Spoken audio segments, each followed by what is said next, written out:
If you have 15,000 rupees and you need a smartphone with a great display, good camera and a good battery life, then Samsung Galaxy M21 is a great option for you.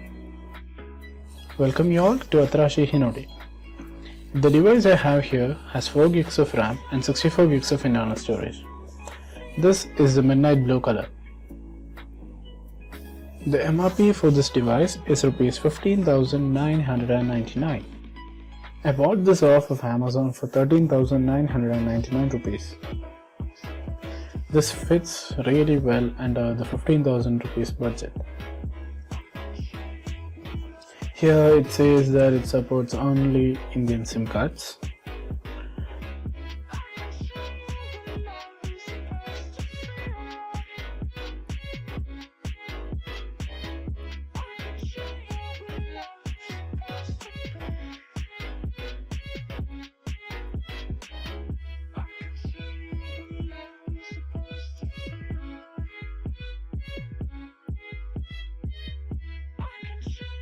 Opening up the box, we are greeted by the device itself.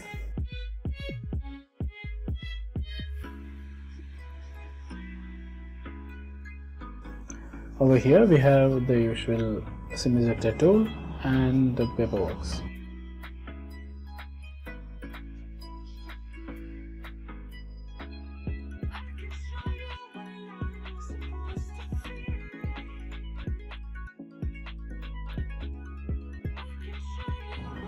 We have the quick start guide, the original log paper and the warranty paper.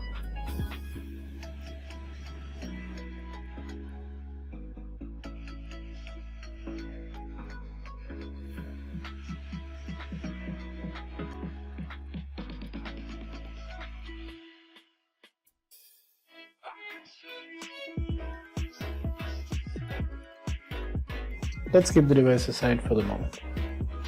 Inside the box we have a Type-C cable. I wish Samsung included a longer one.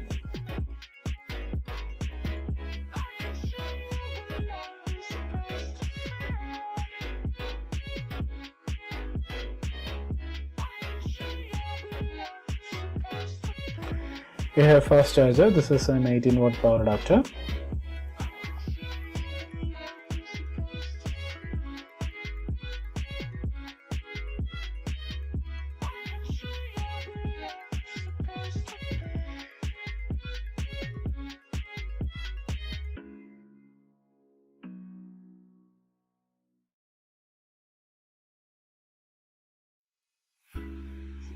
Let's look at the device itself. First of all, let's take this plastic off.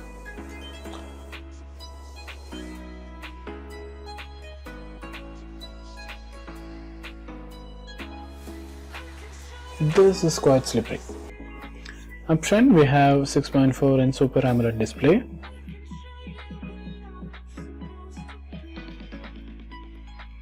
Back here we have the fingerprint scanner, the triple camera setup. On the right hand side we have the power button and the volume rockers.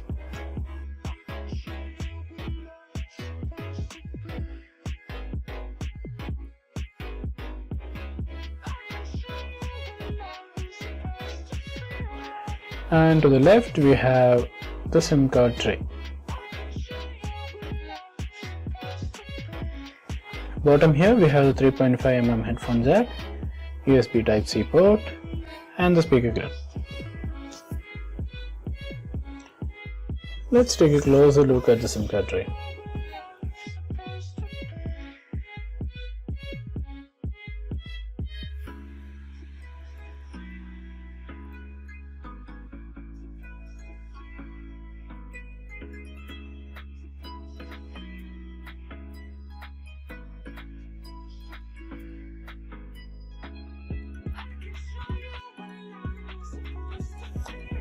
We have a triple card setup. 2 can be used for the dual SIM and the third one is for the micro SD card. Let's look at the specifications in detail. As I specified earlier, we have a 6.4-inch Super AMOLED display. It has a resolution of 1080 by 2340. For the processor, we have Exynos 9611. This device comes in two variants, one with 4 gigs of RAM and 64 gigs of internal storage, and the other one with 6 gigs of RAM and 128 gigs of internal storage. This device has a 6000 mAh battery. It has a triple camera setup at the back, 48 megapixel main shooter, 8 megapixel wide angle lens, and a 5 megapixel depth sensor. For the selfie cam, we have a 20 megapixel sensor. Let's wait for the device to boot up.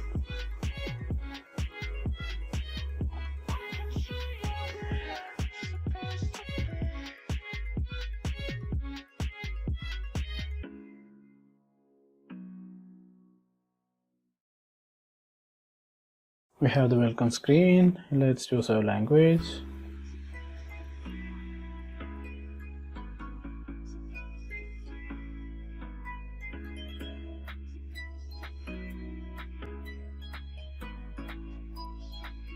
Accept the terms and conditions.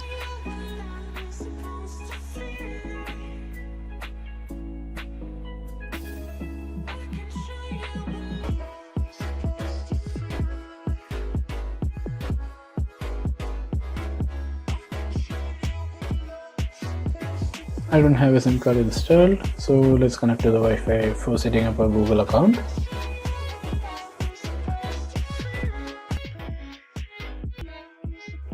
Now it's checking for updates.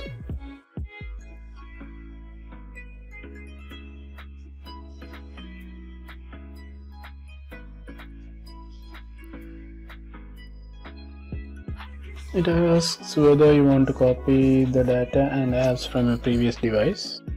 I'm going to set this up as a new device. If you want, you can go ahead and copy the data from your old device by connecting it through a USB cable.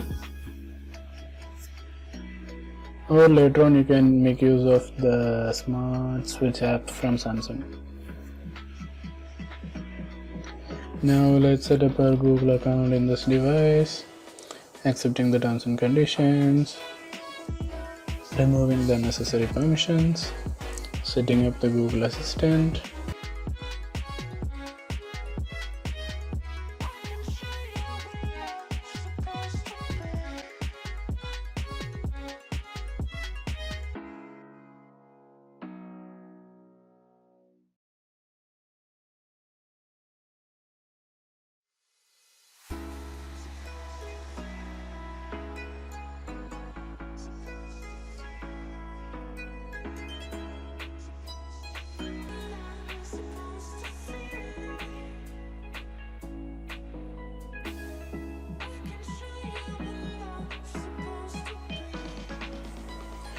Okay, now comes the fingerprint. Setting up the fingerprint in this device is easy. We just need to swipe our finger on the sensor and it picks up quickly.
Now we have the guidelines for the gesture navigation.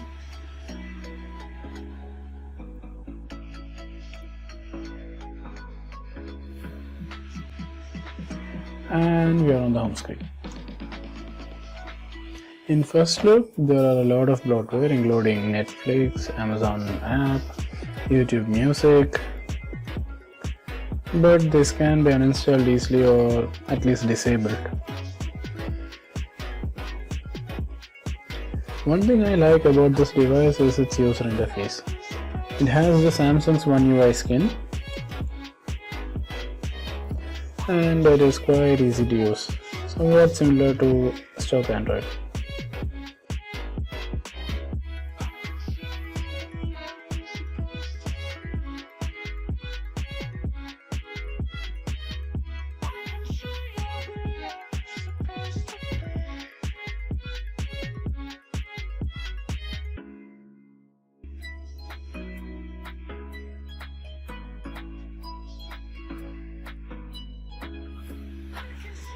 Here we can say that we have 48.9 gigs of usable storage, and obviously you can expand it using a micro SD card.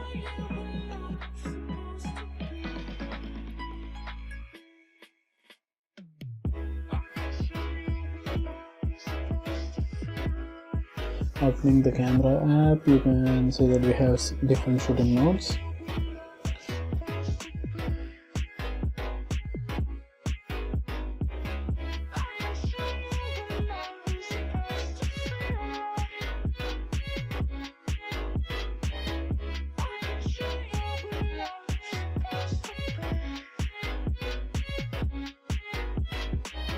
The back camera can shoot at UHD quality, but by default it is set to Full HD.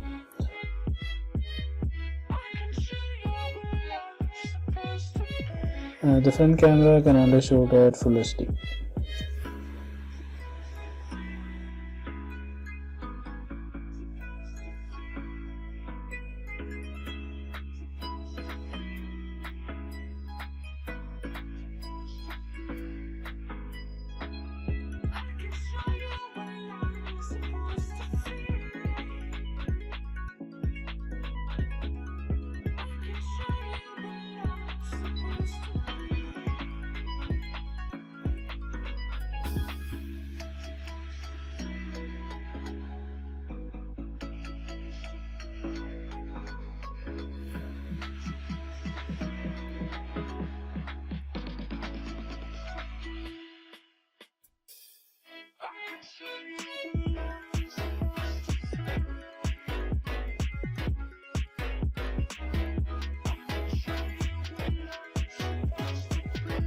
For this price range, this device has a really good display and it gets quite bright, so using it under the direct sunlight is not an issue.